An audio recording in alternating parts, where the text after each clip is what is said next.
as the action of the House of Representatives. Is there any objection? The chair hears none. The motion is approved. The Senate Secretary is now directed to turn over the consolidation and canvassing system of the machine and return all the ballot boxes as well as all the pouches containing the certificates of canvass and election returns to the Commission on Elections. So directed. President, on the Go part to of the leader. Senate, I move that we designate the members of the Senate panel for the Joint Committee as members of the Notification Committee. If there is no objection, the chair appoints the members or designates the members of the Senate panel of the Joint Committee as designated members of the Notification Committee. Mr. Speaker, on the part of the House of Representatives, I move to designate the members of the House panel of the Joint Committee as members of the Notification Committee. Is there any objection? The chair hears none. The motion is approved. The members of the House panel of the Joint Committee are designated as members of the Notification Committee. Mr. President, Yes, go ahead, Majority Leader. on the part of the Senate, I move to suspend the joint public session to notify the duly elected President and Vice President of the proclamation and invite them to the rostrum. Is there no objection? Chair hears none. The motion is approved. On the part of the Senate, the joint public session is suspended. Mr. Speaker, on the part of the House of Representatives, I move to suspend the joint public session to notify the duly elected President and Vice President of their proclamation and invite them to the rostrum. Is there any objection? There being none, the motion is approved. On the part of the House of Representatives, the joint public session is suspended.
Halo,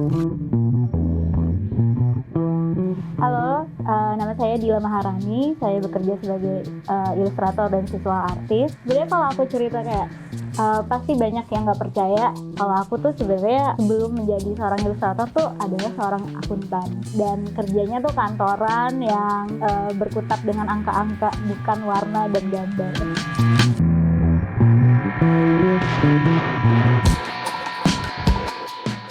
Tahunya tuh dari teman-teman yang emang kuliahnya di DKV, di seni rupa, terus mereka kayak, Dila kamu kan suka gambar, gimana kalau coba aja jadi ilustrator gitu. Kayaknya emang cocoknya atau passion aku tuh emang di bidang ilustrasi, gambar. Kalau aku tetap stay di bidangnya sebelumnya, mungkin aku akan menyesal gitu. Kalau untuk art style saya lebih ke penggunaan warna yang vibrant sama karakter perempuan yang selalu hadir di setiap ilustrasinya. Aku suka pakai baju tuh yang lebih casual. Aku suka t-shirt and pakai jaket jeans. Untuk kolaborasi dengan Levi's kali ini, aku mencoba mengangkat tema Springtime in Denimland. Aku mencoba menggambarkan Denimland sebagai tempat yang happiness and joyful, dan aku terinspirasi dari Levi's sendiri untuk karya ini, terutama mengenai kreativitas dan konsistensinya Levi's sebagai brand.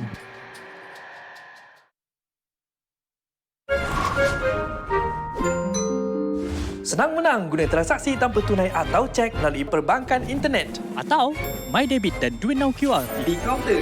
Sertai peraduan cashless boleh di agensi kerajaan terpilih untuk menangi wang tunai RM10,000 untuk setiap 100 pemenang.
On the part of the Senate, the joint public session is resumed. On the part of the House of Representatives, the joint public session is resumed.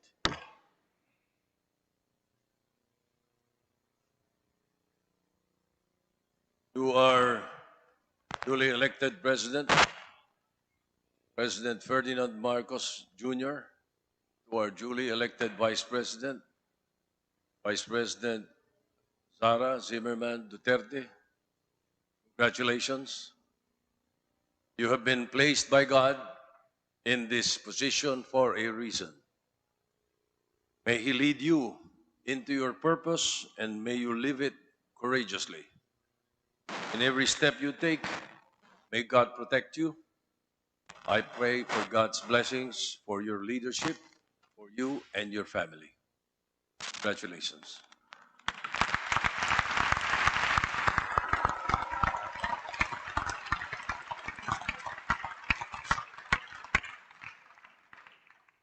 I would like to take this opportunity to congratulate our President-elect, Ferdinand Bongbong Romualdez Marcos Jr. Maligayang pagbati po, President BBM. To our Vice President-elect, Sara Duerte Carpio, congratulations, Maminday. Congratulations also, and thank you to the Joint Canvassing Committee led by House Majority Leader Ferdinand Martin Romualdez and Senate Majority Leader Juan Miguel Zubiri for the swift and fair canvassing that guaranteed people's faith in our electoral process. Thank you to all the honorable members of the Joint Canvassing Committee and the Secretariat for your hard work and invaluable support in ensuring a historic canvassing that was finished in 2 days. Ngayong araw na ito, Congress bears witness to the unity of our country. A true partnership between the North and the South has become the unity of all corners of the country.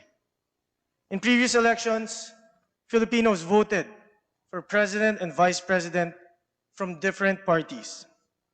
Finally, this year, we will learn the importance of voting for a tandem. A uni-team that can work together. A uni-team that can collaborate with each other. And a uni-team that can push for a shared national agenda. The people have spoken decisively. This is not just your sweeping electoral victory. This is an overwhelming victory for all Filipinos. This is a victory of our democracy.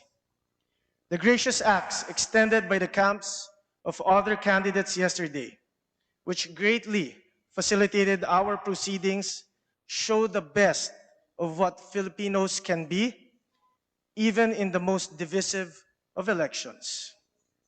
Nakikita po natin ngayon ang tunay na lakas sa pagkakaisa at pagsasanib puwersa.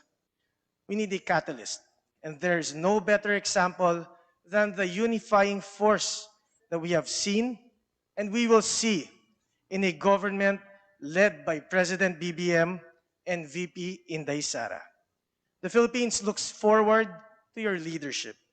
It is my great honor and privilege to congratulate you both today. Mabuhay po kayo.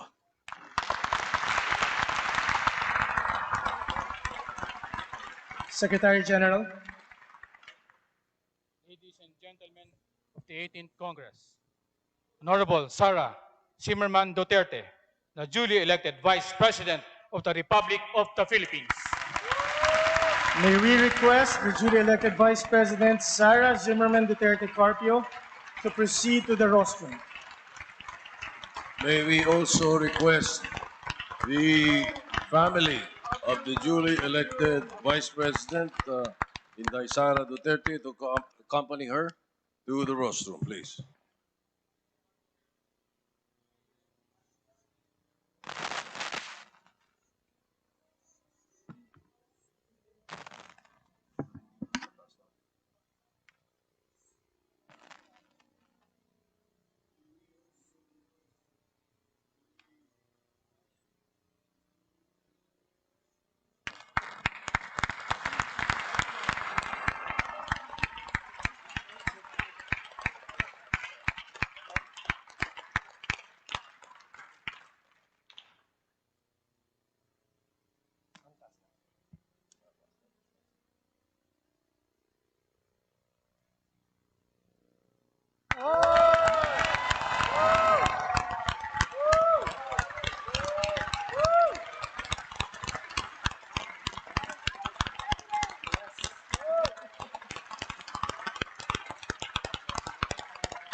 The Senate Secretary.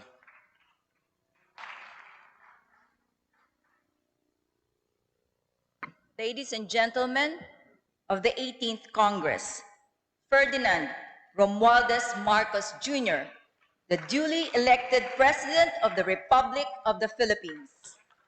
May we request the duly elected President Ferdinand Romualdez Marcos Jr.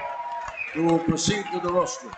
May we also request the family of the duly elected President Ferdinand Bongbong Romualdez Marcos Jr. to accompany him to the rostrum.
She was able to.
Okay. Majority Leader. Yes, Mr. President. Out of all the excitement, we forgot that we have to adjourn. Therefore, Mr. President, on the part of the Senate, I move that we adjourn this historic joint public session. On the part of the Senate, this joint public session is hereby adjourned. Majority Leader of the House of Representatives. Mr. Speaker, on the part of the House, I move to join the joint session.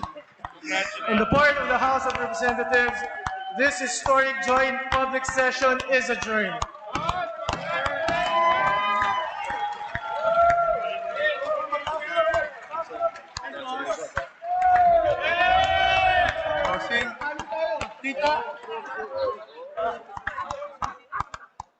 Pero boss, pa-picture tayo dun with all the members.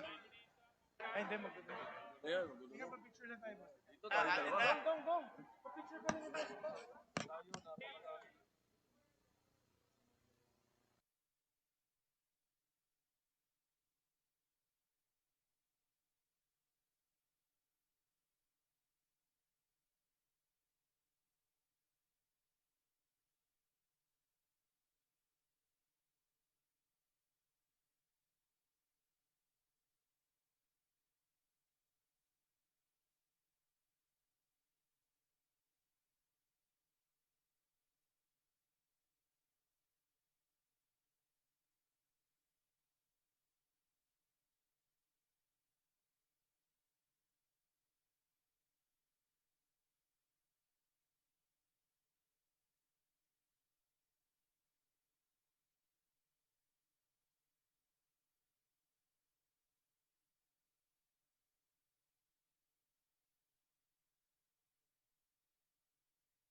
ayusin lang po natin ang mga katanungan natin at umpisahan po natin kay Ms. Eden Santos.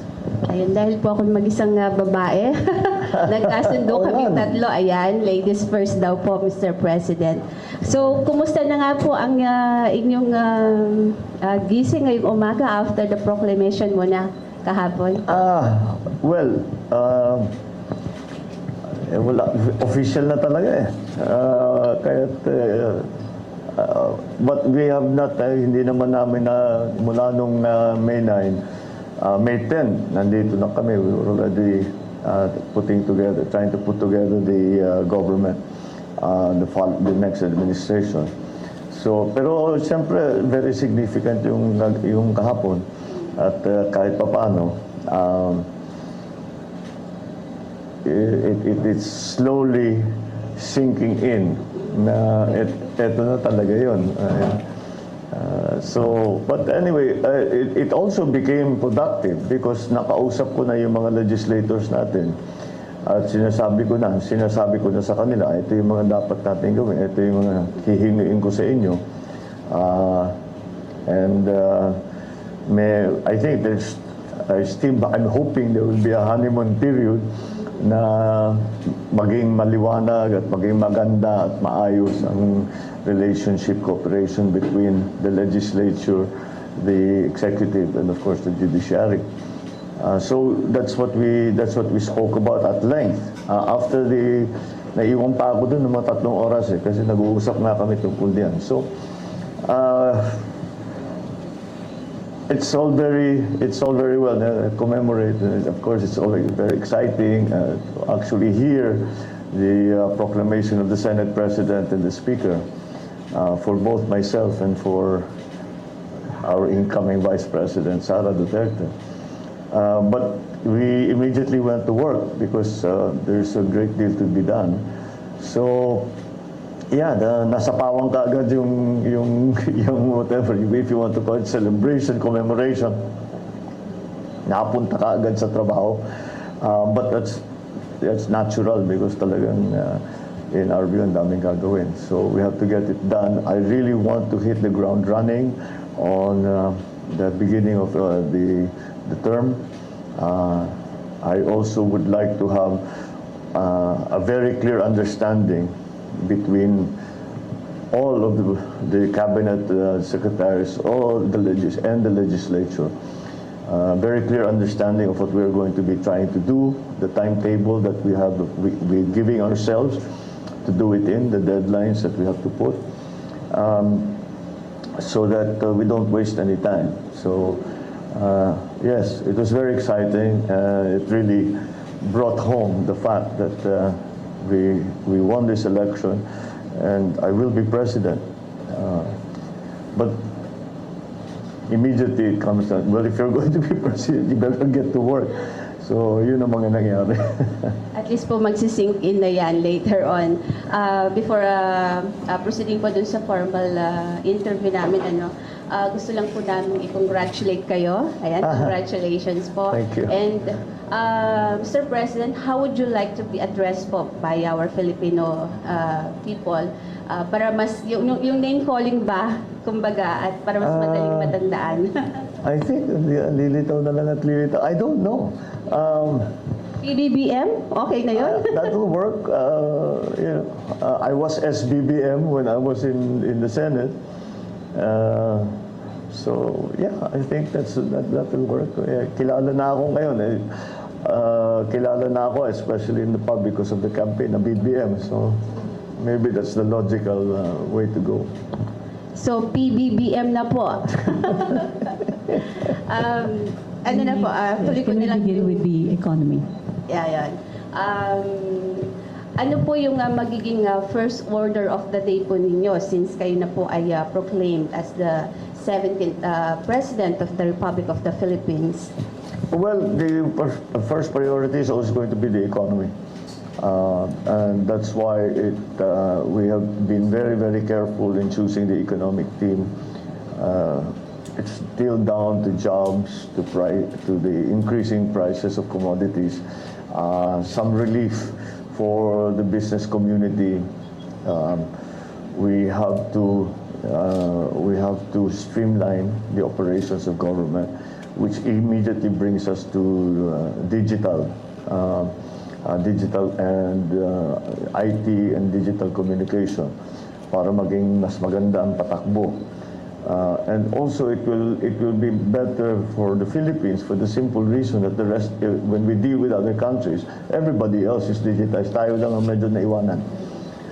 So it will make quicker. Ganun ang negosyo ngayon, ganun ang investment ngayon. Kailangan talaga digitize. So those are the immediate things, because those are the things that I think we can immediately enforce. But you know, the things we spoke about during the campaign, hindi pang kampanya lang yan. We really need to do something about. We need to find help for our MSMEs. We really have to create once again the value chain for agriculture. Education needs a lot of. I'm so happy that Vice President Sara has decided to take on that job. It's not a small job.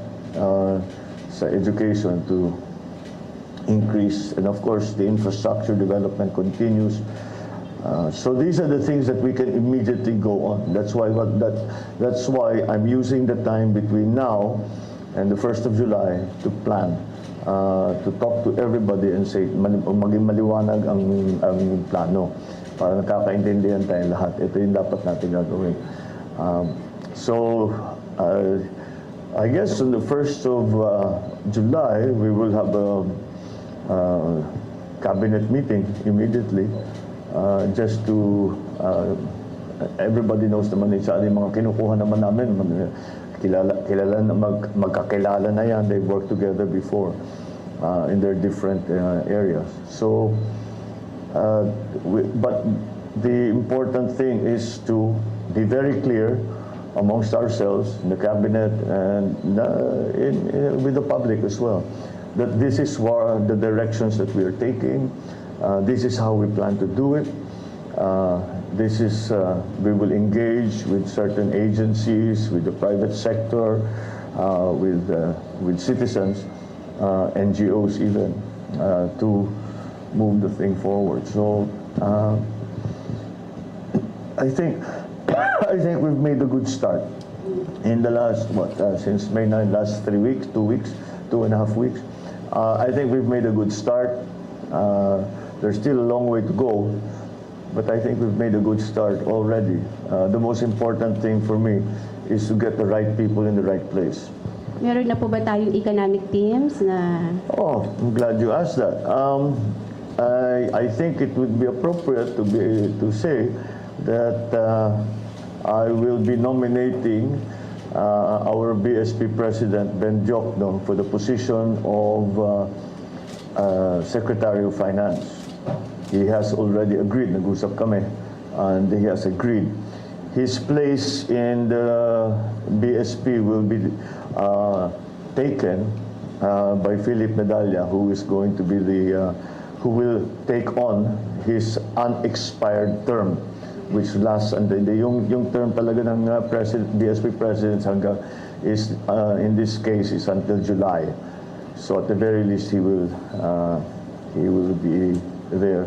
I have asked Fred Pascual to head the DTI, and he has agreed. We talk about the economic team, and maybe normally we don't consider this department part of it, but it is going to be part of it. I am intending to nominate Manny Bunuan for Department of Public Works and Highways. He has spent almost his entire professional life in the DPWH. I know him very well, so I think he will do. I know he will do a good job.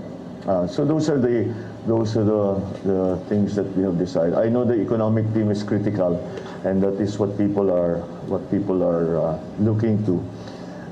I think we have found the best people for it, who are able to look forward and to anticipate what the conditions will be for the Philippines within the rest of the world in the coming years.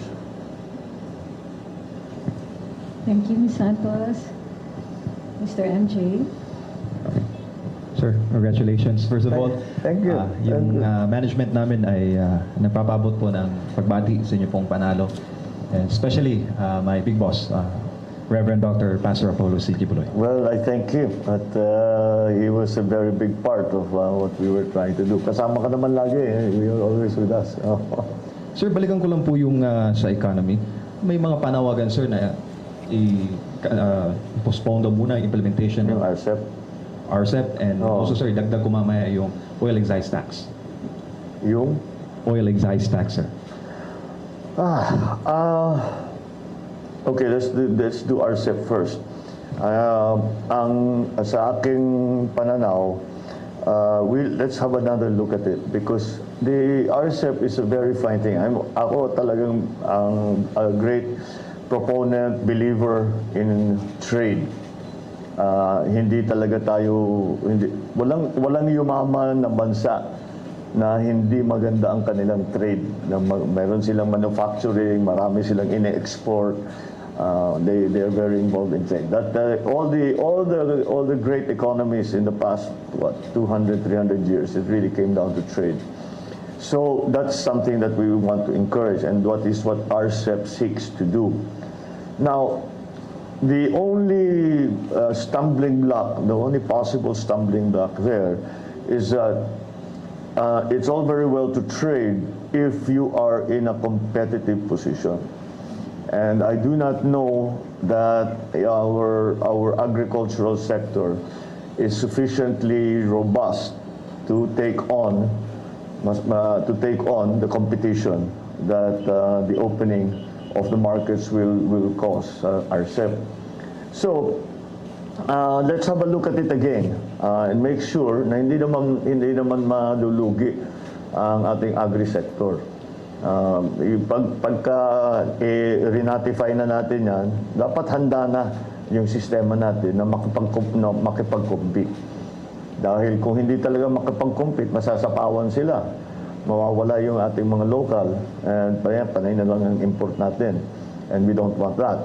We want to beef up the agricultural sector. We want to have sufficient food supply for the Philippines in case of any crisis. We should really learn our lessons from the pandemic that wag natin pababayaan yan. Dahil pag may dumating na krisis na ganyan, ramdam na ramdam ng tao, kulang ang pagkain for various reasons. So anyway, sa RCEP, tignan natin ulit exactly what will be the effect, pag-aralan natin na mabuti, that if we ratify it now, what will be the effect on our farming community, our farmers especially. They need protection. Hirap na hirap ang mga magsasaka. And how will it impact what our plans are to, as I mentioned earlier, create the value chain for agriculture once again. So that is my view on RCEP. Pag-aralan natin na mabuti. Pagkaya ng ating magsasaka o suportahan natin ng gobyerno at kaya na sila mag-compete, di i-ratify na natin yan. But let's protect our farmers. Sir, sa oil excise tax, yung oil excise tax, I think there are other ways to handle the increase and the disturbances that we are having in terms of the petroleum products that we are importing. We can support those areas na tinamaan kaagad ng pagtaas ng presyo ng langis. Number one there was transport. And this is important because transport is going to be critical in the resurgence of the economy. And the reason I say that is because nakikita na natin, there are we keep talking about supply chain problems that have arisen post-pandemic sa ibang lugar. I don't consider us post-pandemic yet. I think we are still hopefully at the tail end. But nonetheless, nakikita na natin in other countries na yun ang ginagawa na nagkakaproblema doon sa transport situation. Because COVID changed everything, we tried to go back nung bumubukas ang mga ekonomiya. Sinubukan nating bumalik doon sa dating gawin. Hindi na maaari yun. We have to do it in a different way. And we have to be more creative and more aware of what the future global economy is going to look like. So in terms of oil excise tax, I think we still have to look at that very well. If there is a commensurate,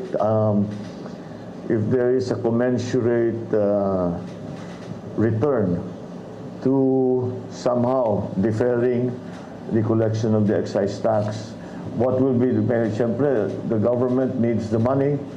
Mahirap ang gobyerno sa pondo ngayon. The government needs the money. Pero kung talagang makikita naman, may ano naman yan eh. Pag sinabi mo, tanggalin natin yung excise tax o bawasan natin yung excise tax, ano yung magiging effect doon? Talaga bang worth it ba na mawala yung pondo o yung income ng gobyerno? Kasi mas magiging maganda naman ang effect sa ekonomiya and makabawi tayo. So we have to study that. It's still a cost-benefit analysis. It's not simple, but that's what we will have to do. But of course, that will be one of the areas that will be under intense study in the first few weeks, because we really have to see our fiscal policy, how we handle it, and we have to be more analytical in the way that we impose new taxes or withdraw old taxes or amend the tax structure to see that there will be, as I said, a commensurate advantage perhaps in another part of the economy. But kailangan meron naman talagang may balance naman. So kasi pag nawala ka agad dyan, wala naman tayong pangbigay ng tupad, wala na tayong pangbigay ng ayuda, kailangan pa rin ng tao yan. But if the economy is ready, kahit kunin mo yan, may trabaho na, then perhaps we can think about it. Thank you, MJ. Mr. Martina. PBBM, sir. Yes. Good morning. Good morning. Our debt stands at 13 trillion right now. May pinropose po ang Department of Finance na fiscal consolidation plan that details measures for revenue generation para matugunan tong utang na to. It includes deferment of personal income tax reduction, limiting VAT exemptions, and excise tax. Where do you stand on these tax measures? I think that's an examination we really have to undertake. I mean, just for what I hear from legal practitioners, we have to codify our tax. Kasi yung tax natin, it has evolved over many administrations. And what I will try to apply is that there will be hindi lang yung kuha tayo dito sa sin tax, kuha tayo dito sa oil, kuha tayo dito sa housing, kuha tayo dito sa cooperative. Hindi, kailangan talaga may plano tayo. So gagawin natin yung plano natin, and the fiscal policy is going to follow that. Now, in my discussions with our legislators yesterday, we are trying to create some fiscal space so that to reduce the load on ordinary citizens, and maybe move the load up, the tax load up, and there are also distribution of wealth implications to that, which are very, very important. It's one of the areas that I think we have to work on very, very hard. The distribution of wealth into the Philippines has not been very equitable. And so that's something that the fiscal policy will hope to balance, achieve a better balance. So we must approach all of these things. The economy is a living thing, and you cannot just look at one area without trying to anticipate what the real effect will be for the entire economy and for. So we have to, the point I'm making is that we have to have an economic recovery plan, and the fiscal policy will follow that.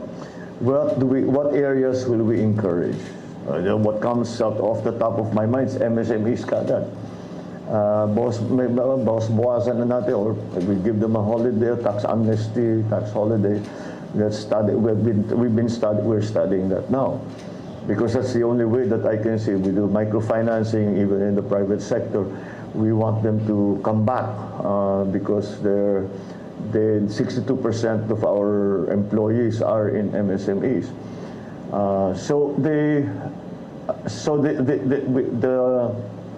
The agriculture also, yung ating ayuda, the fertilizer that we buy, urea, is petroleum-based in terms of pricing, and it's imported.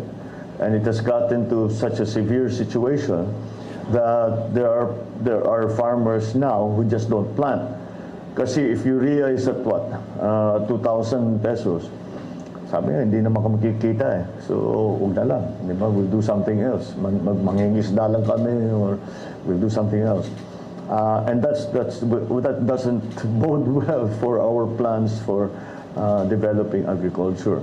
So, whatever fiscal policy is going to be, whatever changes in fiscal policy that we are going to undertake, it will have to come, we have to examine it we have to think it through properly. So, yung mga pabigla-bigla na tinataas, binababa, hindi natin magagawa yun, dahil kung gawin natin yan, it will, if there are too many moving parts, you cannot anticipate what will happen. And so, we have to be careful, and there are many variables. Move the variables one by one. Huwag mong sasabay-sabay, kasi then you don't know what's happening. We just followed, I guess, the scientific method. So, my approach to the fiscal policy, first is to codify it, to make it simpler, to make it more understandable, number one. Secondly, is to reduce as much of the tax collections from those who are suffering from the pandemic, the effects of the pandemic. That means MSMEs, agricultural sector, transport, yung mga ganon. So, babawasan natin. Let's hope we can raise funds in another area and use it there. So, then again, very important to me is the distribution of wealth issue. So, that will also be part of the thinking that will obtain when we talk about fiscal policy. So it's difficult for me at this point.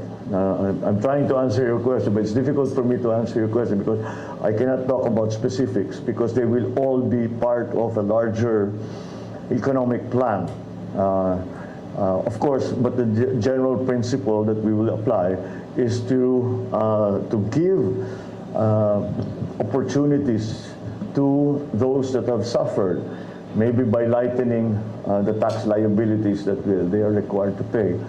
But again, we have to see what the effect will be for the rest of the economy, for other sectors of the economy. So, yes, fiscal policy is going to, monetary policy is also, now that you mentioned monetary policy is also, I was just watching the news before I came here, marami na talaga nagtataas ng interest rate around the country. So, this is what we were talking with BSP President Ben Jokno, if we're going to raise interest rates, if our investment rating will change, kung bababa ba yan, or can we do something to keep it? But he seems optimistic, and to an extent, I share his optimism, and I think we can do it. But we have to be very, very, how do you say? We have to be very circumspect about making sudden changes, because as we've seen, all of these sudden changes have had some unintended consequences in other parts of the EU. Hindi mo na makakalain, may pumuntok doon kasi dito may ginawa ka rito. like I said, the economy is a living thing, and it's always a work in progress. So we'll continue to examine all of that. Yeah. Sir, very crucial in revenue generation are the bureaus of customs and internal revenue. My first question, meron na po ba kayong napili o nakausap? Well, let me put it this way, dami kong aplikante for customs and BIR. But you're right, critical yan. We have to increase our collections both in the BIR, both in customs. Sa customs, marami nag-a-advise sa atin, marami naman na maaaring gawin. We're talking about buying equipment, the ADB, the World Bank has given us much equipment di masyadong nagagamit. We have to increase that. Also, we have to develop the ports so that the business grows, and from that growth in trade, in shipping, the collections of government will increase. But the efficiency of the Bureau of Customs has to be really seen too. Hindi naman mangyayari yan na nag-iisa. And of course, we've all heard the horror stories about but structurally, we have to approach it in a new way and say that the main job of the Bureau of Customs is to increase their collection through ease of doing business, even just the documentation, and then of course all this new equipment that we can to be able to handle larger increases in volume. So that I think is how we are going to head when it comes to customs. And yes, I have had many applications to head the Bureau of Customs, but I'm sure we will find the right people. I have a fairly good idea of who has been able to show performance. And the BIR, ganun din. What we have to do is make more efficient the entire process. Number one, make it easier for people to understand what the tax structure is. Put people in there. Of course, hindi mo matatanggal pa sa usapan. Let's not pretend na pag pinag-usapan customs at saka BIR, ang daming corruption. I was gonna go there, sir, if I may. Meron ho ba kayong magiging specific marching orders the people you will appoint to these agencies with regard to allegations of corruption? Well, there's no place there should not be any place for corruption. Unfortunately, in some areas, naging endemic na talaga yung corruption. You will have to really dig deep. I hope we do not have to do what then Prime Minister Mahathir did, where he said, sige, mag-1530 lang kayo, kasi may tenure sila. Mag-1530 lang kayo, huwag kayong papasok, pagtangko kayo lahat. I hope we don't have to go that far, but I'm willing to. This is too important. Otherwise, it just doesn't work. Corruption, kalimutan na lang natin yung nakaraan. Let's just do it. Huwag natin sasabihin natin, sige, that was not under my watch. Hindi ako namamahala nun. Ngayon ako na namamahala. So wala nang ganyan. At kung meron pang ganyan, habul-habulin talaga namin kayo. At hindi po pwede yan because we will not succeed. The government, the economy in the Philippines will simply not succeed if we cannot collect duties, tariffs, etc. Through the Bureau of Customs, and we do not have good collection on taxes, both at the national and at the local level. Hindi talaga obra. We cannot. The numbers don't don't match. So that's why it is very, very important, and we have to, at the very least, reduce the corrosive influence of corruption in government as a general rule. Ms. Eden, on appointments. Sa DICT po, PBBM, meron na po kayong napipisel kung sinong ilalagay nyo doon. Since sabi niyo po kanina, priority po ninyo yung digitalization. Yeah, I have already a person there, but we are still trying to put together the plan.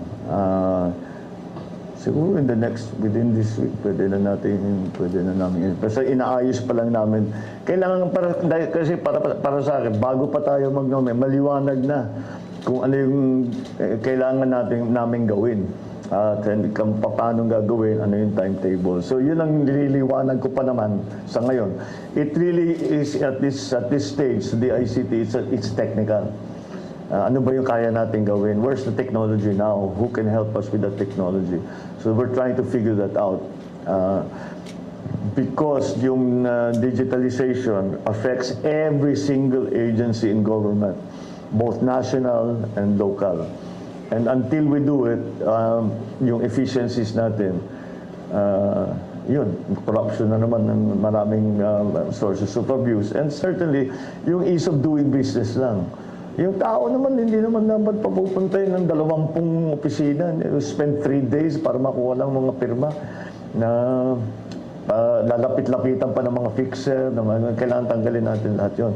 So, and digitalization will be key to achieve that. So, let us lay it out first between ourselves, and then I will explain to you soon what the role the DICT is expected to play and how it will do it, and who will be in that department. Doon lang po sa ito yung pinaka-concern ng ating mga mamamayan, yung napabalita na po na maibababa sa 20 pesos ang kada kilo ng bigas. That's the aspiration. Paano po natin yung gagawin ng BBM? Ibubuhin natin yung value chain na pinag-uusapan ko sa Kausap ko na yung ibang trader. Baka pwede nating i-hold ng ilang buwan yung presyo ngayon. I think we'll be able to do it as a first step. But in the long term, we really have to fix our value chain. That's the only way. Ngayon, ang nagiging problema, one of the problems that is popping up in agriculture, yung edad ng ating mga magsasaka. I'm sure you've all seen the statistics, it's 56, 57, whatever. But that's not the good number, that's too high a number. And unfortunately, ang mga farmer mismo nagsasabi sa kanilang mga anak, huwag kang mag-farming, ang hirap ng buhay na ito. Mag-aral na lang kayo, magtrabaho kayo sa opisina. Kaya kami naghihirap dito para hindi nyo na kailangan gawin ito. And that's why young people are not coming into agriculture. Now, how do we change that? We must employ new technologies. It has to be industrial farming. It has to be, ang dami naman bago. Especially with the advent of global warming. Nakita niyo ba itong taon na ito? Naintindihan niyo ba yung weather? Kung kailan yung tag-araw, kailan yung tag-ulan. Sinasabi ng pag-asa sa atin, tag-araw ngayon, pero panay naman ang ulan. Sinasabi nila, tag-ulan na, hindi naman umuulan. So, talagang masyado nang magulo. That's why we need high-tech solutions. And that will bring younger people in. Because we're not talking anymore about traditional farming only. Of course, you will still have to put seeds into the ground. But marami ng bagong technologies that are developed by younger people. And so they can get involved in agriculture again. Like I said, COVID changed everything. We cannot depend on the old system. We cannot depend on on business as usual. That would be a disaster. The pre-pandemic world is never coming back. That is a hard truth that we all have to accept. And what's coming is something that we don't quite know yet, but it's beginning to show what that will be. So in terms of agriculture, we have to move with the times, and we have to be very open to new strategies, new technologies, new techniques.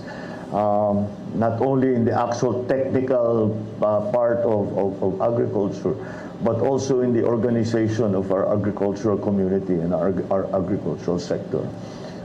So, yeah, that's something that we have to deal with. So if the aspiration is 20 pesos, I don't know. I think if we work very hard at it, baka maabot natin yun. When? Oh boy, pag nabuo yung ating tinatawag na value chain, we have to do research and development. Marami naman tayong magaling eh. We have to do research and development, find the new varieties, find the new techniques. With the price of fertilizer getting so high, anong mga alternatives natin, organic, etc. And how do we mass produce that? And then we have to bring all these new technologies to the farmer, and we have to teach them what this new, how to best take advantage of all of the things that we have discovered. We have to find new ways of production. And agriculture naman, pinag-uusapan, hindi lang bigas yan eh. Hindi lang crops yan eh. Fisheries yan at saka livestock. So lahat yan kailangan natin tignan. And in mind, you should always keep in mind, there must be sufficient food supply. Kailangan may sapat na bigas, kasi yan ang ating we have to also look at protein. Siyempre, livestock, fisheries. Hindi lang naman iisa yan. So, that has to be developed. Now, the good thing about that is that for the Philippines, we don't have to reinvent the wheel. Marami naman tayong pupuntahan na magpaturo tayo. Ang nasakit lang dyan is these are the people that studied in UPLB. Na ngayon pupunta natin, paano ba yung pinakabago, pinakamaganda? Yan yung mga nasa IRI noon, nasa field rice. Bumalik na, umuwi na, and they're making a success of agriculture. But, whatever it takes, we will do it. Thank you, Ms. Eden. Jerry, if you have no more questions on appointments, you can go to food prices. Appointments lang, sir. Balikan ko lang. Sige. Magkakaroon ba ng special assistant to the president na position, and who will it might be? Well, that actually is an existing position already. Special assistant, yes.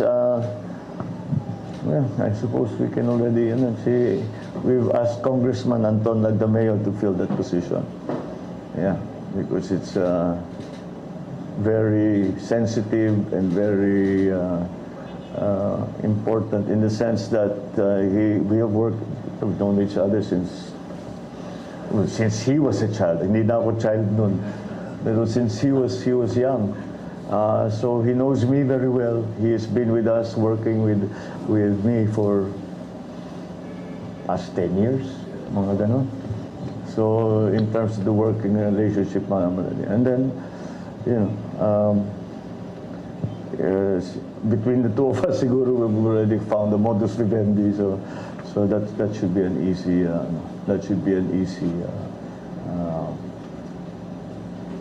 easy position for him to pick up on. Sir, may inside info kaya, ba't alam mo? Ano lang, sir. Sir, yung si Deputy Speaker Marcoleta, what will happen to him? And recently, Vic told us sa media na there's an offer for Professor Clayta Carlos to join your cabinet rank. Anong update sa kanya, sir? Marcoleta and Professor Carlos. Everybody's still we're still talking about the role. Because ang approach ko naman sa lahat na nare-recommenda o napupunta sa akin is, first of all, where do you feel, marami naman nagsasabi kahit saan, basta ilagay mo ako kahit saan. Marurunong naman, magagaling naman. And I always ask them back, I said, where do you feel you will be the most useful? And so all of that, si Kadante Marcoleta, I asked him the same question, and I'm waiting for his answer. So, but definitely, with his legal prowess, I think that he will be of great use to us. Now, I understand that in his particular situation, meron pa siyang opportunity mag-congressman. Oo, dun sa party list. So, he will have to decide that. That's his decision to make. So, pag-uusapan namin ulit. The professora, of course, we've been in consultation with her and asking her. And again, it's the same question. Where do you feel that you will be the most help?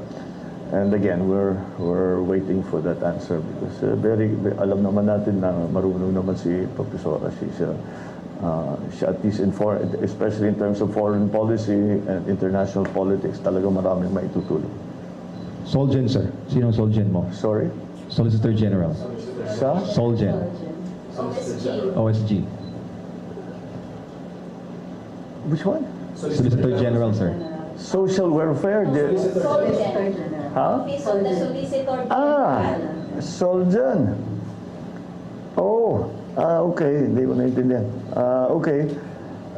Marami din eh. Ang daming magagaling. We are lucky in that marami nga na who are some of the legal luminaries have expressed their willingness to join the government, and that's one of the offices that we're talking about. That's going to be very important. I'll talk to. We will. Hindi pa finalized. Hindi pa finalized ang sino magsusol dyan. Do you have a question on food prices? Para matapos na tayo. Okay. Isa ho sa mga immediate problema ang haharapin ng inyong administrasyon ay ang sinasabing food crisis ng Department of Agriculture. In fact, just this week, laman po ng balita yung kakulangan sa patatas. And then, ang sabi ng Philippine Chamber of Agriculture and Food, maaaring last quarter po ng taong ito ay maramdaman natin ang husto itong food shortage dahil sa taas ng presyo ng fertilizer, farm inputs, mataas na presyo ng trigo. Ano ho ang inyong mga concrete plans para masiguro ang sapat at abot kayang pagkain sa lahat ng Pilipino? We have to just increase production and baka mapilitan pa rin tayo mag-import. The importation was forced on us because our production, the problem is that the production was not sufficient. Since the production was not sufficient, to keep the prices down to an affordable level, we have to import. And nasa crisis tayo, we're in an emergency situation. So we may have to continue to do that.